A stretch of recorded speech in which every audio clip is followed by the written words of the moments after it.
আমার বয়স মাত্র ১৬ বছর। বয়স কম হলে কি হবে, আমি দেখতে অনেক সুন্দরী ছিলাম। পাড়ার ছেলেরা আমায় দেখে বাজে কথা বলতো। একদিন আমার মা নানা অসুস্থ হওয়াতে নানার বাড়ি চলে গেল। বাড়িতে শুধু আমি আর আমার আব্বু। আব্বু বলল, আজ রাতে তোর রুমে একা ঘুমাতে হবে না, তুই আমার রুমে ঘুমাবি। আমি বললাম, ঠিক আছে বাবা। তারপর রাতে খিচুড়ির সাথে ওষুধ মিশিয়ে আমায় খাওয়ালো। তারপর আমার সাথে বাবা সারা রাত ধরে। আমি ভাবতেই পারছি না নিজের বাবা আমার সাথে। বাকি ঘটনাটি গল্পতেই বলছি। আমার নাম শিউলি, বয়স ১৬ বছর, ক্লাস 10-এ পড়ি। আমি আমার আব্বু আম্মুর বড় মেয়ে। আমার একটা ছোট ভাইও আছে, ওর বয়স ৪ বছর। আমার আম্মু আমার আব্বুর ৩ নম্বর স্ত্রী। আমার আব্বুর আগের ২ স্ত্রী তাদের বাচ্চা কাচ্চা নিয়ে আলাদা আলাদা থাকে।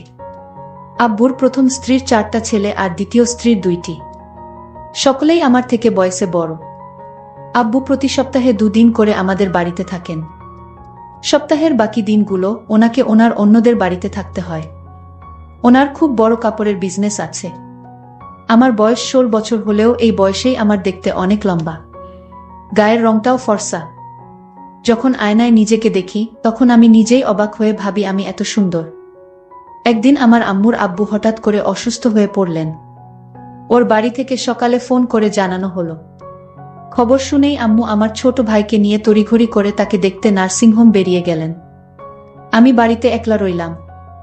আম্মু দুপুরের দিকে আমাকে ফোন করে বললেন যে ওর আব্বুর অবস্থা খুব খারাপ, তাই আম্মু আগামী ২-৩ দিন হয়তো বাড়িতে ফিরতে পারবেন না। ওকে ওর আব্বুর বাড়িতে থাকতে হবে, আর প্রতিদিন নার্সিংহোম ঘর করতে হবে। আম্মু আমাকে আরও বললেন যে একটু আগেই তোর আব্বুর সাথে ফোনে কথা হয়েছে। তোর আব্বু কথা দিয়েছে যে আগামী ২-৩ দিন ও রাতে বাড়ি ফিরে আসবে। তোর কোনো চিন্তা নেই, তোকে রাতে একা থাকতে হবে না। তবে রান্না বান্নার ব্যবস্থা তোকেই করতে হবে। সকালে তোর আব্বুর জন্য খাবার আর দুপুরের টিফিনটাও তোকে বানিয়ে দিতে হবে। যদি বাজার দোকানের দরকার হয় তাহলে তোর আব্বুকে বলবি, তোর আব্বু ব্যবসায় যাবার আগে তোকে দরকার মতো বাজার দোকান করে দেবে। আম্মু জানতেন যে আমি যেটুকু রান্না বান্না জানি তাতে ২-৩ দিন কাজ চালিয়ে নিতে পারবো। রাতে আব্বু ব্যবাস থেকে ফেরার পর আমি আব্বুকে বললাম, আব্বু তোমাকে চা করে দেব। আব্বু বলল, তুই পারবি তো গ্যাস জ্বালিয়ে চা করতে? আমি হেসে বললাম, আমি এখন একটু একটু করে রান্না বান্না করা শুরু করেছি, কোনো অসুবিধা হবে না। আব্বু বলল, অসুবিধে হলে বলিস, তাহলে হোটেল থেকে খাবার এনে নেব। আমি আব্বুকে নিরস্ত করে বললাম, তার কোনো দরকার নেই, আমি সব পারব। আব্বু খুশি হয়ে আমার মাথায় হাত বুলিয়ে বাথরুমে ফ্রেশ হতে ঢুকল, আর আমি রান্নাঘরে চা করতে ঢুকলাম। আম্মু থাকলে আম্মুই আব্বুর জন্য চা করে। চা করতে গিয়ে মনে হলো আব্বু চায়ে কতটা চিনি খায় তা তো আমি জানি না। আমি তাই আব্বুর কাছে চামচ চিনি দেব সেটা জানতে বাথরুমের দিকে গেলাম।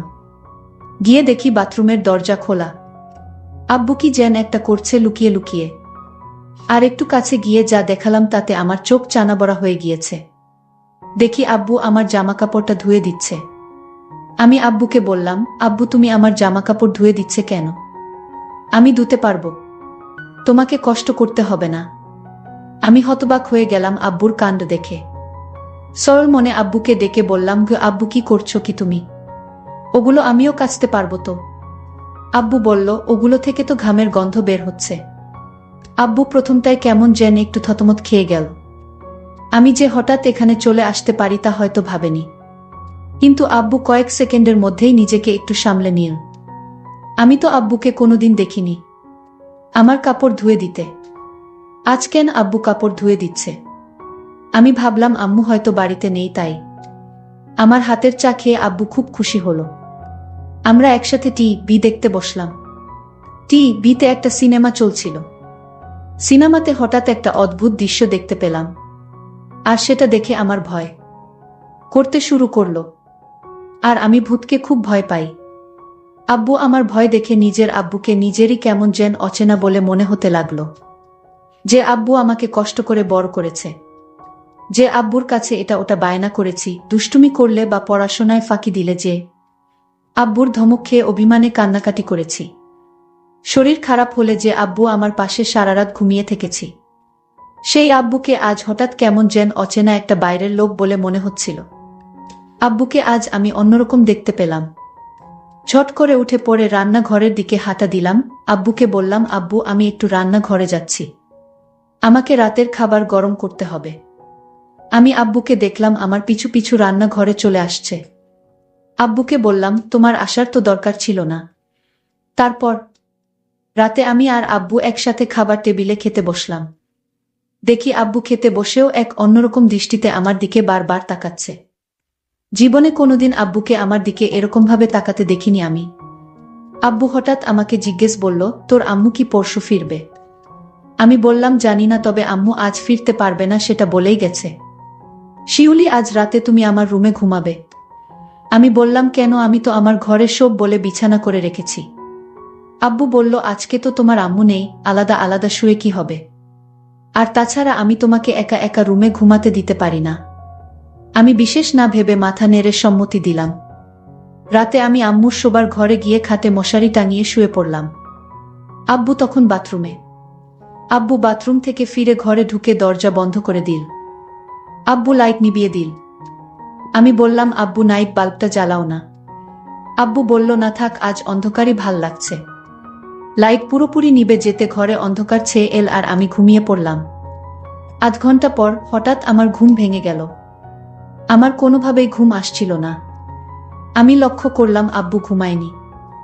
আব্বু এখনো জেগে আছে। আমি আব্বুকে বললাম, আব্বু তুমি এখনো ঘুমাওনি কেন? আব্বু তখন বলল, আমার ঘুম আসছে না মা। আব্বু বলল, তোর মায়ের কথা খুব মনে পড়ছে। আমি আব্বুকে বললাম, আব্বু একদিন হলো না আম্মু বাড়িতে নেই, আর তাতেই তুমি এত চিন্তিত হয়ে গেছো। আব্বুল বলল, মা আমি তোর মাকে অনেক ভালোবাসি। আমি আব্বুকে বললাম, শুধু আম্মুকে ভালোবাসো? আব্বু বলল, এই পরিবারের সবাইকেই ভালোবাসি, তবে তোকে একটু বেশি স্নেহ করি। জানো আব্বু, পাড়ার বদমাস ছেলেগুলো মাঝে মাঝে আমার দিকে কেমন দৃষ্টিতে তাকিয়ে থাকে। এ কথা বলতেই আব্বু এরকম অদ্ভুত আচরণ করছিল, ঠিক বুঝতে পারছিলাম না। তাছাড়া আব্বু আমাকে এখন তুই তুই করে না বলে মাঝে মাঝেই তুমি তুমি করে কথা বলছিল। আব্বু, আমাকে তুমি এরকম করো না। তুমি আমার বাবা, আর তুমি আমাকে তুই তুই করে না বলে তুমি তুমি করেই বা কথা বলছো কেন? তোমাকে খাইয়ে পরিয়ে অনেক স্নেহ ভালোবাসা দিয়ে বড় করেছি, অনেক টাকাও খরচ করেছি আমি তোমার পেছনে। আমি আজ তোমার কাছে এমন একটা জিনিস চাইবো, তুমি আমাকে দিবে মা? আমি আব্বুকে বললাম, আব্বু তুমি এভাবে বলছো কেন? আমি তোমার মেয়ে, আমি তোমার সব ইচ্ছা পূরণ করতে পারি। আব্বু তখন খুশি হয়ে বলল, মা সত্যি আমার একটা ইচ্ছা ছিল, সেটা তুমি পূরণ করবে। বাবা তুমি কেন ভয় করছো? আর আমি তোমার মেয়ে, আমার কাছে কোনো কিছু লজ্জা পেলে চলবে। তুমি বলো আমার কাছে কি চাও? বাবা তখন বলল, আচ্ছা মা, আমি তোমার আম্মুর সাথে যা করি আমি তোমার সাথে তা করতে চাই, তুমি কি তাতে রাজি? আব্বু তুমি এসব কি বলছো? আমি তোমার মেয়ে, আমি কি বড় হয়ে গেছি যে আমি তোমার সকল কথা রাখতে পারবো? আমি তো এখনো অনেক কিছু বুঝি না। আমি আব্বুকে বললাম, আব্বু আমি তোমার মেয়ে, আর তুমি কি বলছো এসব? আমি এই কথা কিছুতেই রাখতে পারবো না। আব্বু তখন কেঁদে বলল, তুমি যখন ছোট ছিলে তখন তোমার শরীর খারাপ হলে কত রাত আমি না ঘুমিয়ে জেগে থেকেছি জান। তুমি কত বায়না করেছো আমার কাছে। তোমার সব ইচ্ছা, বিভিন্ন গিফট সহ আমি কষ্ট করে তোমার আবদার পূরণ করেছি। আজ তোমার কাছে আমি একটা সামান্য জিনিস চাইছি, তা তুমি দিতে পারবা না মা। আমি বাবাকে বললাম, বাবা এটা সামান্য না, এটা কেউ দিতে পারবে না। আমি আমার মেয়েকে বললাম, তাহলে তুমি আমাকে এত বড় কষ্ট দিলে মুখে মুখে না করে দিলে তুমি? আমি জানতাম না আমার মেয়ে এতটা পাষাণ হতে পারে। আমি আমার বাবাকে বললাম, বাবা এটা কি করে সম্ভব তুমিই বলো। আর তোমার মতো বাবা আমি খুব কম দেখেছি। যেটা পারবো না সেই জিনিসের কথা কেন বললে বাবা? আমি বাবাকে তখন কান্না করতে দেখলাম, বাবা কাঁদছে। আমি বাবাকে বললাম, তুমি কেন কাঁদছো এইভাবে? ঠিক আছে, তুমি যদি কান্না না থামাও তাহলে আমি কিন্তু তুমি আমায় যা বলছো সবকিছু আমি আম্মুর কাছে বলে দিব। আমি তখন বললাম, না মা, এসব কি কাউকে বলা যায়? তুমি তোমার আম্মুকে কিছু বলো না। যদি তোমার আম্মুর কাছে আমার কথা বলো তাহলে তোমার আম্মু এ বাড়িতে আমায় জায়গা দিবে না। তাই তোমার আম্মুকে এসব বলতে যেও না। তুমি কি চাও এ বাড়ি থেকে আমি দূরে কোথাও চলে যাই? আমার মেয়ে শিউলি তখন বলল, তাহলে আব্বু তুমি আর কোনোদিন এসব কথা বলবে না? আমি বললাম, ঠিক আছে মা, বলবো না। তবে আমার একটা অন্য কথা আছে, সেটা রাখবে না মা? আমি আব্বুকে বললাম, আব্বু তোমার এইসব কথা ছাড়া আমি সব কথা তোমার রাখবো। আমি বললাম, লক্ষ্মী মেয়ে আমার, তাহলে তোমার আম্মু কাল আসবে না? তুমি আর আমি বাড়িতে কাল আমরা দুজন থাকব। তাহলে আমি তোমাকে কাল হোটেল থেকে খাবার নিয়ে আসবো তোমার জন্য। আমি বললাম, বাবা আমি তো রান্না করতে পারি, তাহলে হোটেল থেকে খাবার আনবে কেন? আমি বললাম, আম্মু তোমাকে আমি কষ্ট করতে দিব না তাই। আর তাছাড়া হোটেল থেকে খিচুড়ি খাই না অনেক দিন ধরে। তোমার তো খিচুড়ি অনেক প্রিয় তাই না মা? আমি বললাম, আব্বু, হোটেলের খিচুড়ি আমার অনেক প্রিয় খাবার। তাহলে কাল আর রান্না করার দরকার নেই। আমি দুজনের জন্য হোটেল থেকে খিচুড়ি নিয়ে আসব। আমি বললাম, ঠিক আছে বাবা, তুমি কাল আমার জন্য হোটেল থেকে খিচুড়ি নিয়ে আসবে। পরের দিন আমি সারাদিন ঘরে বসে টিভি দেখছিলাম। আর বাবা বাজারে চলে গেল। রাত 10টা হয়ে গেছে, বাবা এখনো বাজার থেকে ফিরছে না। আমি বাবাকে ফোন দিলাম, ফোনটাও রিসিভ হচ্ছে না। আমি চিন্তায় পড়ে গেলাম। আমি চিন্তা করতে করতে হঠাৎ দরজায় নক করল। আমি দরজায় নক শুনে দরজাটা খুলে দিলাম। দেখলাম বাবা আমার জন্য খিচুড়ি নিয়ে হাজির। বাবা বলল, এই খিচুড়ি অনেক স্বাদের মা। আমি বাজারে গেলে মাঝে মাঝে খাই। আজ তোমার জন্য স্পেশাল খিচুড়ি নিয়ে আসলাম। আমি আব্বুকে বললাম, আব্বু তুমি হাত মুখ ধুয়ে এসো, আমরা একসাথে খাবো। আমি বললাম, ঠিক আছে মা, আমি হাত মুখ ধুয়ে আসছি। তুমি খিচুড়ি টেবিলে রেডি করো। বাবা টেবিলে বসলো, 2টা বাটি করে খিচুড়ি নিয়ে আসলো। বাবা বলল, হঠাৎ বল মা, আমার শরীরটা খারাপ লাগছে, আমি এখন কিছু খেতে পারবো না, তুমি খেয়ে নাও। আমি বললাম, না বাবা, তোমার খেতে হবে, নইলে আমি খাবো না। বাবা বলল, মা আমি অনেক খুশি হলাম, কিন্তু আমার খেতে ইচ্ছা করছে না হঠাৎ কেন জানি। আমি খেতে পারবো না মা, তুমি সবটুকু খিচুড়ি খেয়ে নাও। মা যদি পারো তাহলে আমাকে 1 গ্লাস ঠান্ডা পানি দাও। বাবার এই মক্কল আমি বুঝতে পারিনি।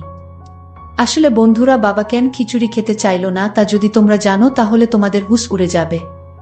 এই খিচুড়ি আমি খাবার পরে আমার কি হয়েছিল এবং বাবা আমার সাথে কি করছিল তা জানতে ভিডিওটি শেষ পর্যন্ত দেখতে থাকুন। আর ভিডিওর মধ্যেখানে একটা কথা বলতে চাই, আমি সবসময় তোমাদের জন্য খুব কষ্ট করে ভিডিও তৈরি করি, তাই ভিডিওতে কষ্ট করে একটি লাইক করে দাও। আর এরকম মজার মজার ভিডিও পেতে আমার চ্যানেলটিকে সাবস্ক্রাইব করে পাশে থাকবেন। যাই হোক বন্ধুরা, আমি সেই খিচুড়ি বাবার আদেশে খেয়ে নিলাম।